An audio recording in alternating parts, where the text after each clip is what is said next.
Sorotan selanjutnya, Saudara, buntut dari kasus Dr. Koas Unsri dianiaya di Palembang, Sumatera Selatan.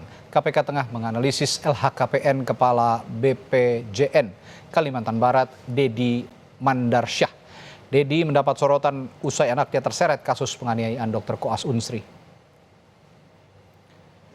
Deputi Pencegahan dan Monitoring KPK Pahala Nainggolan membenarkan KPK tengah menganalisis LHKPN Dedi Mandarsyah.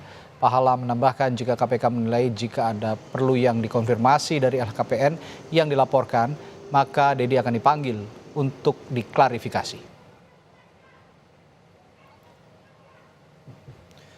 Berdasarkan pesan singkat yang dikirimkan ke redaksi Kompas TV, Deputi Pencegahan dan Monitoring KPK Pahala Nainggolan bilang, saat ini KPK sedang melakukan analisis terhadap LHKPN yang bersangkutan.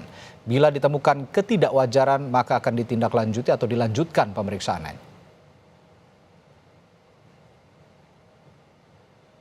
Berdasarkan LHKPN, Dedi Mandarsyah di KPK total kekayaan mencapai 9,4 miliar rupiah, di mana kekayaannya terdiri dari harta berupa tanah dan bangunan senilai 750 juta rupiah, serta alat transportasi dan mesin senilai 450 juta rupiah.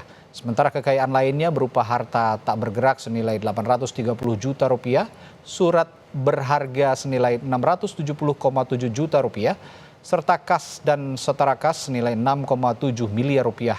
Dalam LHKPN ini, Dedi melaporkan tidak punya utang.